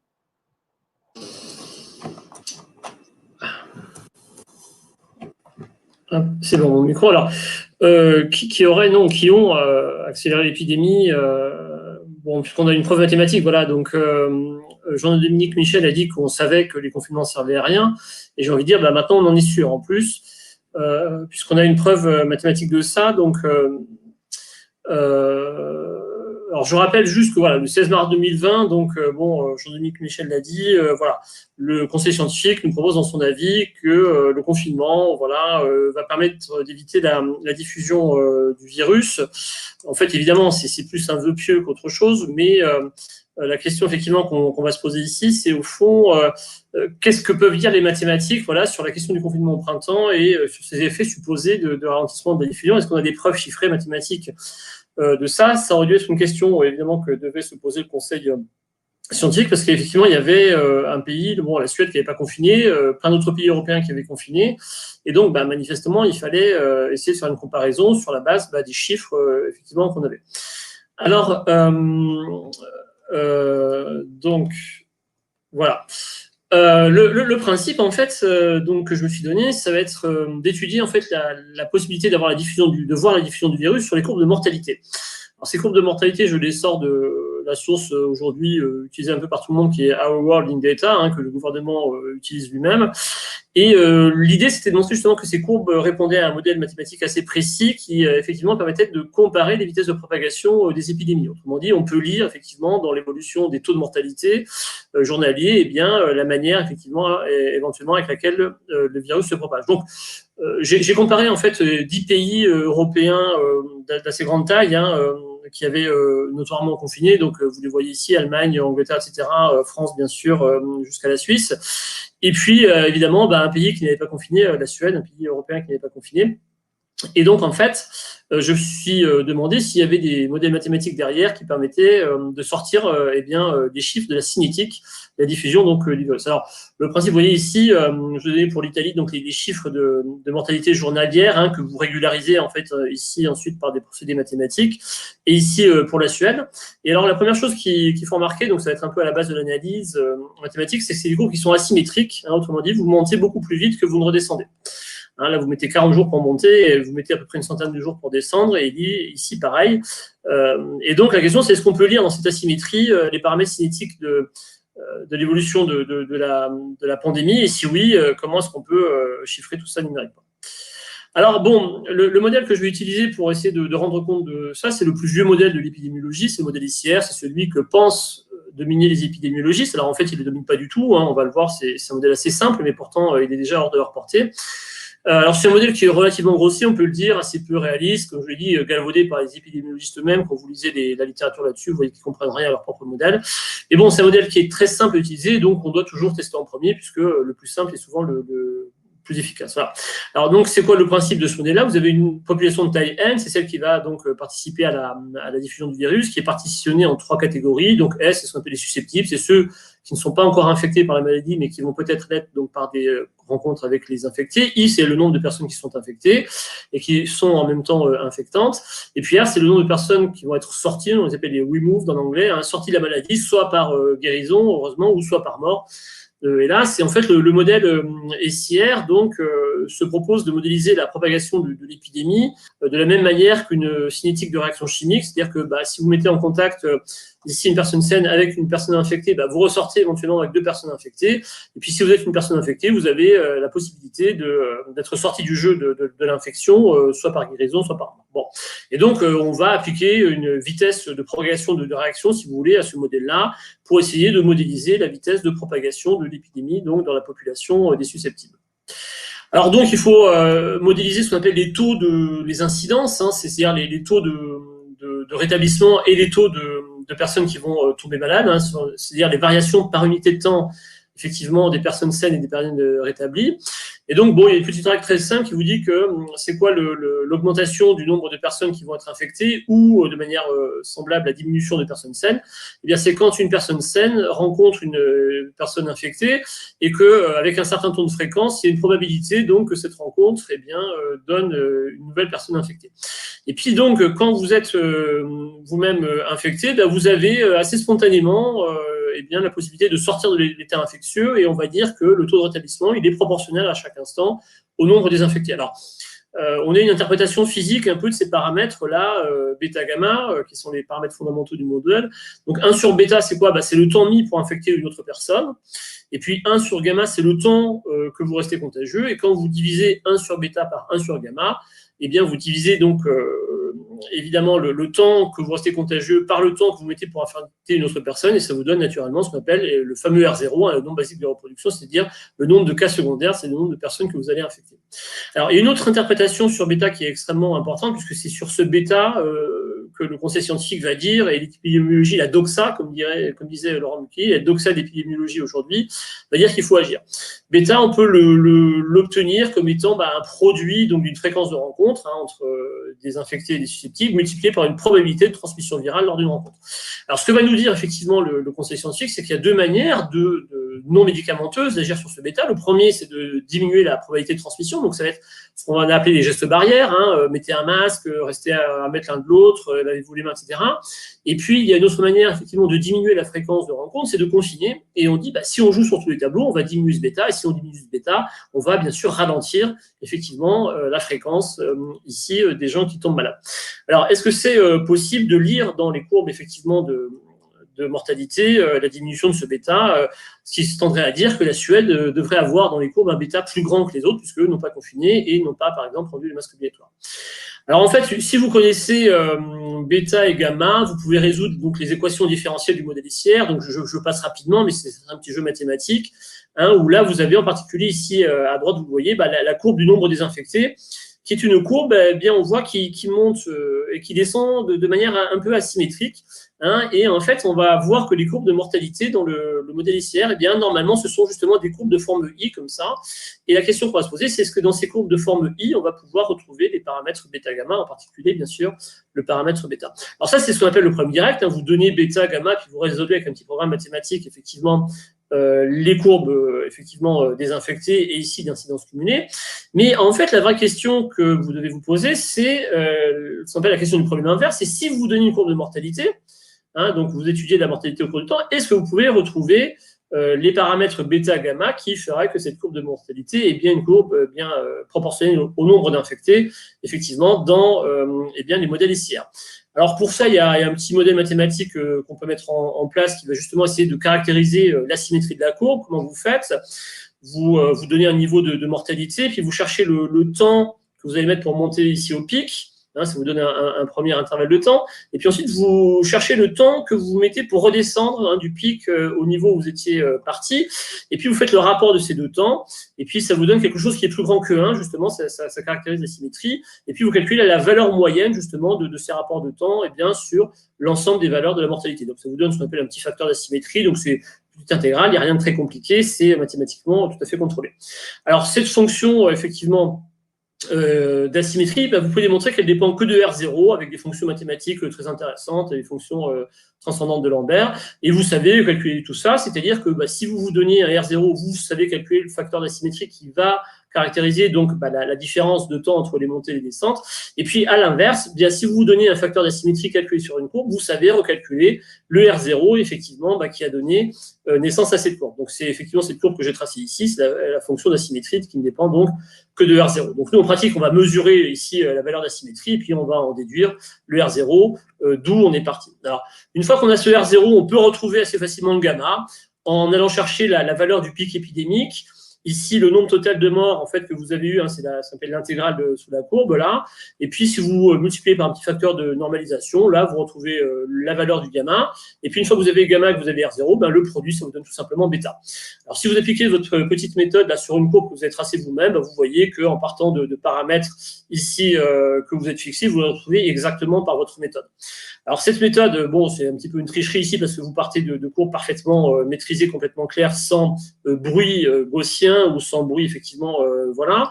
Alors, vous pouvez montrer que même si vous perturbez ici, vous voyez, fortement vos données de mesure, puisqu'on sait que les données de mortalité, c'est des données administratives qui ne remontent pas de manière régulière, en faisant vous-même ce qu'on appelle une régularisation, c'est la fameuse moyenne glissante, vous savez retrouver quand même vos coefficients avec une assez bonne précision. Ici, vous avez moins de 10%, effectivement, malgré une très forte perturbation, moins de 10% dans le recalcul sur bêta et environ 30% sur gamma, ça reste largement acceptable, eu égard ici à la très forte perturbation qu'on a choisie. Donc, avec un bruit aléatoire qu'on sait intervenir dans les données mesurées, vous savez que votre estimation de bêta sera bonne. Alors donc, vous allez appliquer votre méthode de calcul de la symétrie, de recouvrement de gamma et de bêta, donc, à des pays. Et puis, donc, vous choisissez un pays, donc, pour l'exemple, celui d'Italie. Vous voyez qu'ici, vous avez la courbe, effectivement, des données mesurées, par les administrations, pour laquelle vous faites une régularisation ici. Et puis, vous montrez qu'avec votre petite méthode, vous savez retrouver donc une forme SIR ici qui est effectivement très bien calculée, qui représente vraiment très bien le phénomène. Et quand vous comparez ici effectivement la courbe ici donc observée, régularisée avec votre modèle théorique, vous voyez qu'il n'y a quasiment aucune différence, notamment de 6% de différence. Et moi, je peux vous dire, parce que j'ai l'habitude de passer mon temps à comparer des modèles avec des expériences, c'est rarissime d'avoir une aussi belle précision eu égard ici à la simplicité du modèle et à la perturbation des données. C'est vraiment très rare d'avoir un aussi bon accord en fait entre les courbes mesurées et les courbes de théorie. Bon, alors donc vous voyez que si vous calculez le bêta pour l'Italie, vous avez 0,25 à peu près jour moins 1, ce qui veut dire que il vous faut 4 jours pour infecter une personne, tandis que vous allez effectivement rester infectieux beaucoup plus longtemps, donc ici une trentaine de jours, un peu plus. Voilà. Donc du coup, cette méthode qui a l'air de vraiment très bien marcher, vous pouvez l'appliquer pour tous les pays qu'on a cités, et puis obtenir une liste de valeurs de bêta, puis voir un peu ce qui se passe, en particulier dans le cas de la Suède. Alors d'abord, donc effectivement, vous pouvez donc maintenant lancer vos calculs en série grâce à la donnée de Our World in Data. Et il y a une chose qui m'est apparue, auquel je ne croyais pas, mais qui est extrêmement intéressante, c'est que quasiment tous les pays qui ont confiné ont exactement le même bêta, qui est une moyenne à peu près à 0,25, ce qu'on a vu pour l'Italie, avec un indicateur type très faible donc, sur ces bêtas. Et donc, il y en a un seul en fait de pays qui se distingue des autres manifestement, c'est effectivement la Suède. La Suède a un bêta donc effectivement qui va mesurer de manière très concrète l'infectiosité, donc la rapidité avec laquelle bien sûr l'épidémie va se diffuser. Il y en a un qui a un bêta significativement plus faible, c'est la Suède, et significativement plus faible, c'est plus de 1,5 fois en fait inférieur aux autres pays. Et puis c'est un peu effectivement interpellant parce que la Suède c'est précisément le pays qui n'a pas confiné et qui n'a pas rendu obligatoire le masque et qui s'est contenté de donner des recommandations à sa population. Donc on voit très bien effectivement qu'on retrouve les conclusions de Jean-Dominique Michel, c'est-à-dire que on savait effectivement que le confinement effectivement c'était quelque chose qui ne marchait pas et qui même avait tendance à accélérer.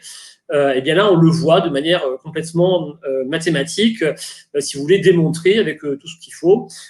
Donc vous pouvez calculer ce qu'on appelle le Z-score pour la Suède, c'est moins de 48, ça veut dire que vous excluez effectivement à 95% que ce terme-là soit une fluctuation aléatoire sur les autres, donc il y a quelque chose de tout à fait structurel. Voilà.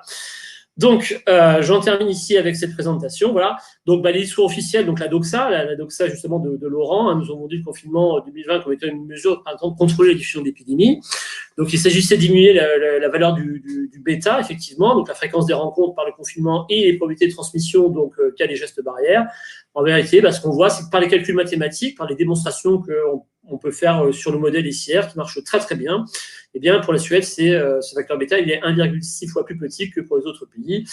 Et ce qui est extrêmement inquiétant dans effectivement l'analyse que j'ai faite ici, qui aurait dû être faite depuis très longtemps, c'est que le Conseil scientifique, évidemment, n'a jamais essayé de produire aucune comparaison sur, effectivement, des confinements entre les différents pays européens. Et donc, moi, mon hypothèse, c'est que soit ce Conseil scientifique est malhonnête, soit qu'il est incompétent.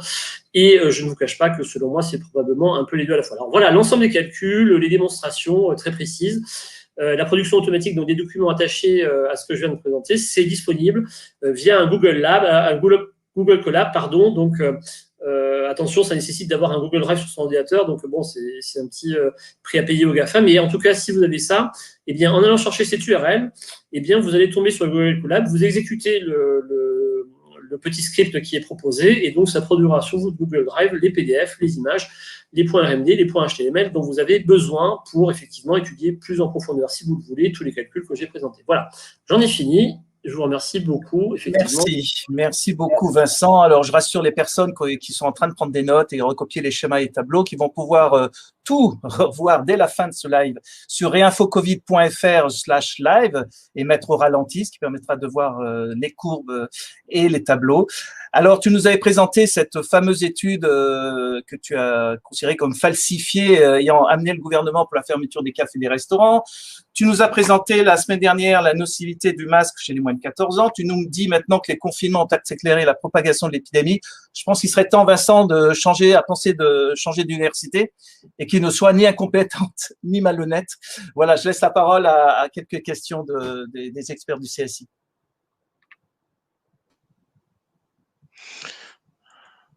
Alors, si personne ne prend la parole tout de suite, je vais reprendre moi quelques questions des internautes.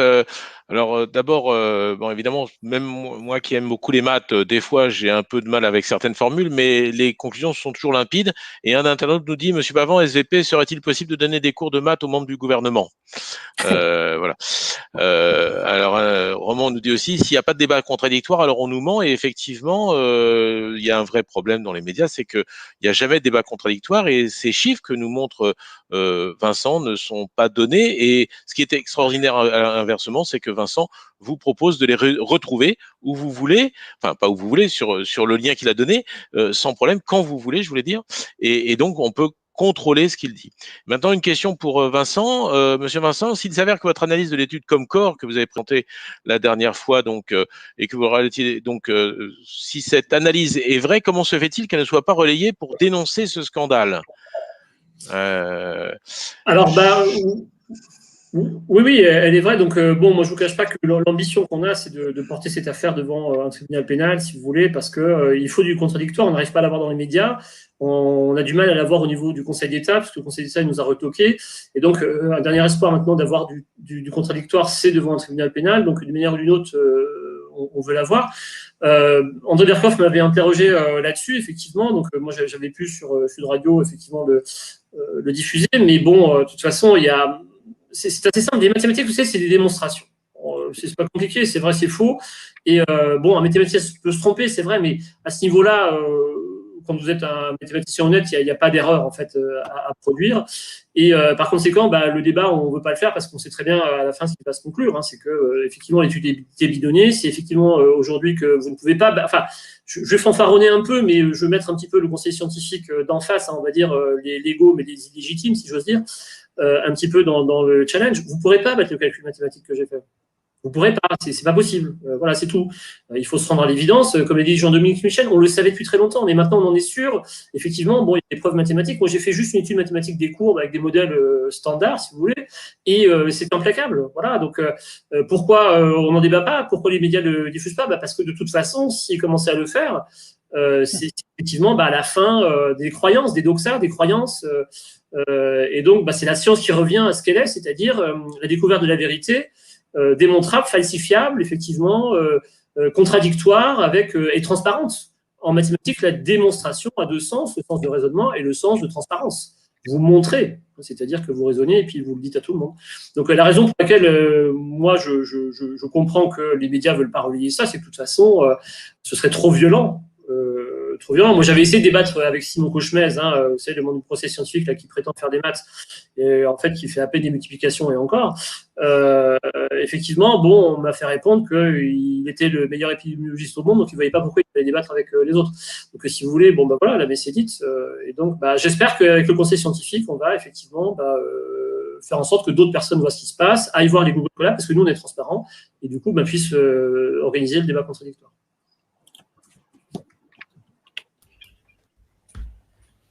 Quelqu'un d'autre qui veut réagir?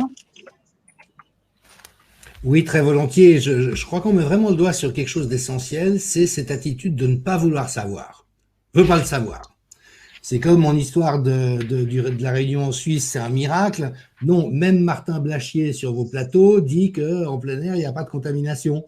Mais non, c'est un miracle. On peut quand même pas déflorer le miracle. Et vraiment pour nous tous qui à la fois avons des compétences professionnelles mais sommes aussi dans une certaine démarche d'intégrité intellectuelle, c'est très déstabilisant de voir à quel point nos collègues, les universitaires, les chercheurs, les médecins jouent ce jeu de je ne veux pas le savoir. Donc, merci Vincent pour cette présentation passionnante. Laurent, bien sûr, et je recommande à tout le monde d'aller voir le blog de Laurent Mukieli sur Mediapart. C'est une aventure intellectuelle somptueuse, c'est une richesse, vraiment. Alors, Laurent, j'avais envie de te poser la question. On est tous très frustrés parce qu'on voit finalement ces représentations très fantasmatiques et aussi très malhonnêtes à certains égards. Et puis, on s'aperçoit que la raison n'est pas suffisante pour convaincre les gens donc, est-ce que tu penses qu'il y aurait une contre-doxa qui serait actionnable contre celle qui nous est imposée pour commencer à dessiller les yeux des gens, faisant l'expérience que le simple débat d'idées, la simple exposition des faits semble ne pas suffire. C'est une question assez vertigineuse, mais qui, moi, me rappelle la dureté des représentations sociales et à quel point elles sont résistantes à un discours explicatif. Effectivement, c'est difficile. Hein. Je vois pas trop. Je sais pas quoi répondre. Voilà, pour être très franc. À part faire ce que nous essayons de faire, qui à mon avis d'ailleurs, la seule chose que je peux dire, voilà, c'est que il y a bien sûr un aspect, il y a bien sûr un aspect important de diffusion de contenu, d'arguments, donc de contre-arguments, de contre-contenu, bien sûr, mais il est possible que la principale chose à laquelle on se heurte, c'est pas simplement comme toujours, j'ai envie de dire, c'est pas simplement le factuel, c'est pas simplement le fait de savoir ceci ou ne pas savoir cela. C'est pas simplement le fait d'interpréter fondamentalement peut-être ceci, ce chiffre, cette information, cette courbe, que sais-je, comme ceci ou comme cela. C'est aussi l'attitude de beaucoup de nos concitoyens qui, pour des raisons très très très diverses, se laissent au fond dans le confort. Je pense qu'il y a quelque chose qui est de l'ordre qui est de l'ordre du confort, à faire semblant de croire ce qui est dit, avec toute une série de dégradés. Enfin, moi, c'est ce que je vois autour de moi. Hein. Je prétends pas faire de grandes théories de ça. Je n'ai pas lancé d'immenses enquêtes avec des questionnaires ultra détaillés sur des milliers de personnes. J'ai travaillé là où je pouvais travailler. J'ai pas fait. Mais par ailleurs, voilà, comme vous tous, je rencontre un tas de gens, il y a un tas de gens très différents. Voilà, pas simplement entouré des 10 personnes qui pensent comme moi, pas du tout. Donc moi, ce que j'observe, c'est beaucoup de gens qui soit s'autocensurent, clairement, soit ont peur de la réaction des autres. Hein. J'ai beaucoup observé, y compris dans les hiérarchies, hein, le fait que telle personne pense beaucoup de choses que nous avons dit ce soir, mais ne s'autorisera pas, se pensera d'une manière ou d'une autre mis mal à l'aise, voire inquiété, voire on l'a bien vu plus que ça. Hein, je veux dire la façon dont le Conseil de l'ordre des médecins joue ce qui est quelque part son rôle, mais d'une quand même très étrange de manière. Hein, enfin, on voit bien comment il exerce une espèce de police de la pensée, de manière générale. Hein, et d'ailleurs c'est une des fonctions de la doxa de produire cette police de la pensée. Donc ça produit un effet d'intimidation sur beaucoup de gens qui vont donc tout simplement se taire, alors même qu'ils n'en pensent pas moins en réalité. Donc c'est pour ça que je me dis de plus en plus, je m'arrête là, mais je me dis de mon côté, et c'est peut-être d'ailleurs assez sociologique de le dire comme ça, que c'est pas tant la diffusion de contenu précis hein, qui compte que le fait d'essayer d'agir, et c'est ce qui est très difficile, d'essayer d'agir aussi sur la conscience citoyenne, la confiance, le fait que les gens s'autorisent ou pas à dire les choses, etc.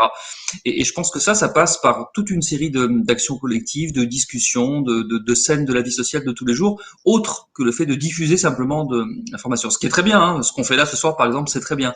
Mais je pense que fondamentalement, il faut travailler aussi sur ça, sur le fait que les gens puissent plus facilement s'exprimer, se sentent autorisés, libres à le faire, tranquilles à le faire, sans que ça mette en jeu quelconque forme d'émotion, de contrôle, d'image de soi ou autre.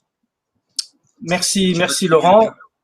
Ouais, merci Laurent. Alors vous avez tous vu cette expérience qui a été faite dans un théâtre de Barcelone où ils ont mis 5000 personnes masquées pour prouver qu'il n'y avait aucun problème. Ce que pourrait faire l'anti-doxa justement, parce que ça va se faire aussi de la même manière à Paris, mais oseront-ils faire l'inverse, c'est-à-dire 5000 personnes réunies dans une salle mais non masquées et voir ce que ça donne. Et je pense qu'on serait dans un début d'expérimentation mathématique pour prouver que finalement, ce que tu dis Vincent, que finalement le port du masque n'a jamais prouvé son efficacité. Ce que je vous propose, c'est peut-être un petit mot de conclusion de chacun, puisqu'il est déjà assez tard, et puis on fera une conclusion finale après. Je prends. Vas-y. Merci beaucoup à Laurent, à Jean-Dominique et à Vincent. Pour moi, c'était un plaisir de vous écouter. Et puis, je me souviens un peu avec émotion que j'ai signé la tribune que Laurent avait écrite sur qu'il fallait arrêter de gouverner par la peur. Et je reviens à ça, sur qu'est-ce qui pourrait permettre le renouveau d'un discours pluriel, ce serait peut-être ça, de sortir de la peur en fait. Parce que finalement, si vous êtes en sécurité, vous êtes capable de dire ce que vous êtes, comment vous voyez les choses et comment vous les ressentez. Donc une grande partie de la soumission à la doxa, ou même de ceux qui la surjouent, ceux qui veulent la tenir, il me semble que quelque part c'est la peur de l'effilochement du nous, de la disparition du groupe social, si jamais on osait penser différemment. Et je crois que c'est quelque chose sur lequel on doit vraiment travailler.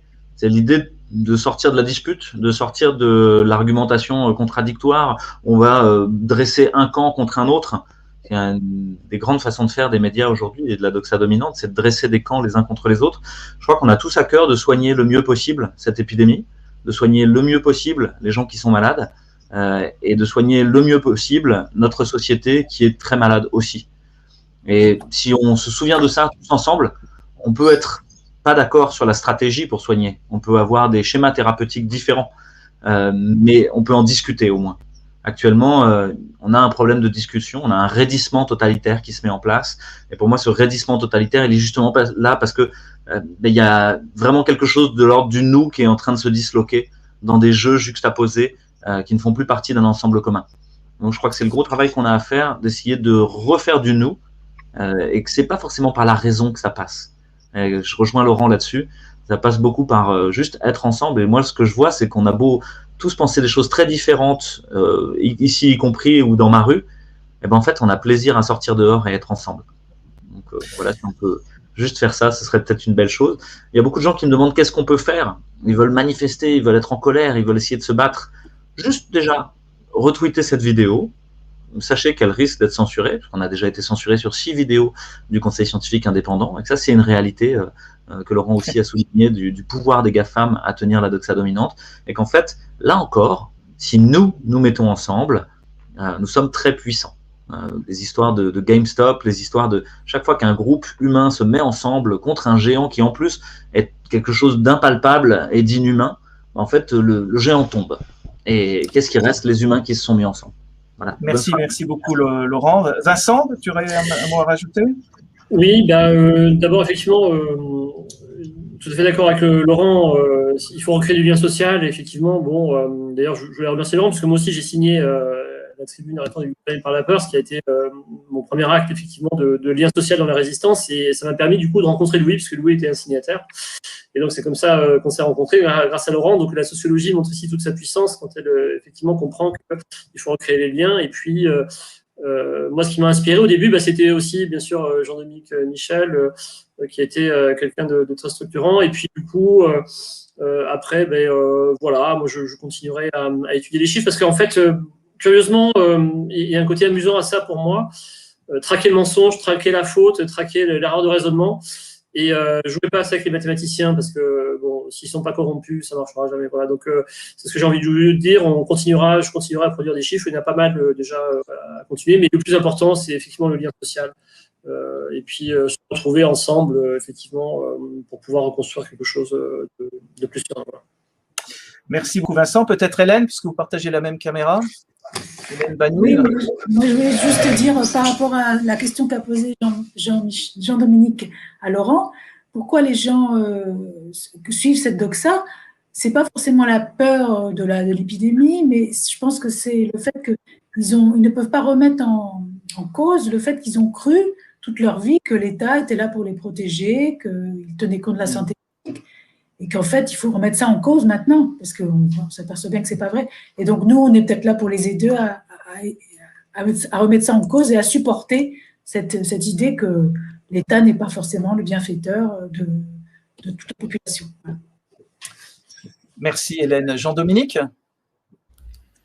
Oui, merci. Écoutez, moi j'ai envie de vous redire, mais c'est sincère, donc je me le permets, toute l'admiration que j'ai pour chacun d'entre vous. Je crois vraiment que vous êtes des personnes qui avaient pris vos responsabilités.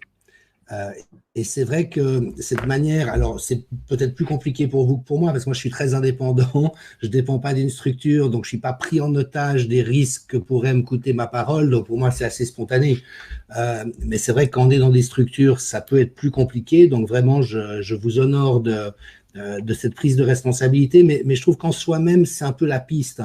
Alors après, on le fait chacun avec son tempérament, avec sa couleur, avec ses mots, avec ses envies, mais face à quelque chose d'aussi absurde et surtout d'aussi dommageable parce que moi, je suis évidemment révolté par l'injustice de ce qui est, et la malhonnêteté de ce qui est mis en œuvre, mais je pense aussi à tous les gens dont les vies sont en train d'être détruites.